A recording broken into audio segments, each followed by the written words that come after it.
जब हिंदुस्तान में कोरोना से हाहाकार है, मरीजों के लिए एम्बुलेंसेस नहीं है, स्थितियां ये हैं कि ऑटो रिक्शा को एम्बुलेंस बना दिया गया है। जब बीजेपी के बिहार से सांसद राजीव प्रताप रूडी के क्षेत्र की एम्बुलेंसेस में मरीज की जगह बालू ढोई जा रही हो, जब सांसद निधि से आई एम्बुलेंस बीजेपी सांसद के गांव में छिपाकर खड़ी की गई हो, बालू ढोने के लिए ड्राइवर हो और मरीज ले जाने के लिए बीजेपी सांसद कह दे कि ड्राइवर नहीं मिल रहे हैं, इसीलिए एम्बुलेंस कवर ओढ़े खड़ी है, तो बीजेपी सांसद को सजा होनी चाहिए या फिर जो इन मामलों को उजागर करे उसे हथकड़ी पहनाई जानी चाहिए। बिहार के बीजेपी राज से आप क्या उम्मीद करते हैं? वीडियो शुरू होने से पहले सोचिएगा जरूर। इंडिया इज ग्रेट, मेरा भारत महान है और ये महानता का तमगा हमने मक्कारी से हासिल नहीं किया है, कुटिलता से हासिल नहीं किया है। ये तमगा हमने उदारता से, वीरता से, समाज कल्याण की भावना से हासिल किया है।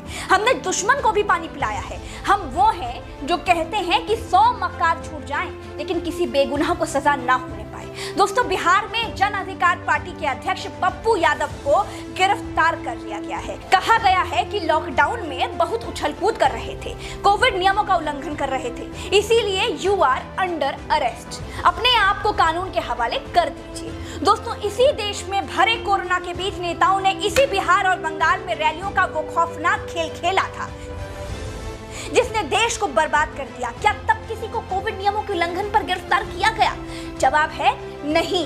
कानून तो अंधा है। सरकारें कानून की देवी की आंख में बंधी पट्टी अपने हिसाब से हटाती हैं और अपने हिसाब से लगाती हैं। जब कोरोना से त्राही त्राही मची है, बिहार के नेता पप्पू यादव लोगों की मदद कर रहे थे, उनको गिरफ्तार कर लिया गया। दोस्तों, पप्पू यादव को नीतीश कुमार की सरकार ने गिरफ्तार क्यों किया, इसको समझने के लिए आपको 7 मई की शाम में चलना पड़ेगा। चलिए, जब पप्पू यादव ने छपरा में बीजेपी सांसद राजीव प्रताप रूडी के गांव में 25 से ज्यादा एम्बुलेंस छिपाकर रखने के मामले का खुलासा किया था, पप्पू यादव ने बीजेपी सांसद की करनी दुनिया के सामने उजागर करके कहा था कि बीजेपी के पूर्व केंद्रीय मंत्री, राष्ट्रीय प्रवक्ता राजीव प्रताप रूडी जी के अमनौर कार्यालय परिसर में दर्जनों एम्बुलेंस सांसद विकास निधि से खरीदी गई। किसके निर्देश पर यहाँ छिपा कर रखा गया है, इसकी जांच हो। जब मरीज एंकर कह रहे हैं कि पप्पू यादव की गिरफ्तारी के पीछे असली दर्द ये है कि पप्पू यादव ने बीजेपी नेता का एम्बुलेंस कांड खोल दिया था। एम्बुलेंस वाले मामले के बाद कहा गया कि ये एम्बुलेंस इसीलिए खड़ी है क्योंकि उनको चलाने वाला कोई है ही नहीं भैया, स्टाफ ही नहीं है।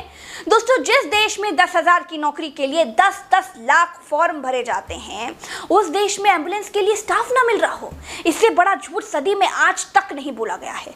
हालांकि देश को झूठ की आदत है, जो सरकार कहती है वही सही माना जाता है। सरकार ने कहा पप्पू यादव ने कोविड नियमों का उल्लंघन किया है, तो आप मानिए कि ऐसा ही है। बीजेपी नेता एम्बुलेंस ढक कर रखे या कबाड़ में बेचे, क्या फर्क पड़ता है? अस्पताल में बेड नहीं है, नदियों में लाशें तैर रही हैं, श्मशान में लाशों का भंडार है, कोरोना का टीका अस्पताल से गायब है, रेमडेसिविर नहीं है, ऑक्सीजन नहीं है, सरकारें सो रही हैं, कोरोना काल में तमाम समाजसेवी सेवा में जुटे हैं। पप्पू यादव जैसे नेता अस्पताल जाकर लोगों की मदद कर रहे हैं, लेकिन सावधान, अगर सरकार आपसे इनसिक्योर हुई तो जिस समाज सेवा को आप खेल समझ रहे हैं भैया, वो आपको जेल ले जाएगी। बिहार में पप्पू यादव की गिरफ्तारी ये संदेश देती है कि समाज सेवा करनी है तो आगा के करो, लेकिन बीजेपी नेता पाप पुण्य कुछ भी करे उसको मत टोको। उनको टोकोगे तो कोरोना का ट्रीटमेंट छोड़कर सरकार आपके ट्रीटमेंट में लग जाएगी। खैर, चलते हैं। राम राम।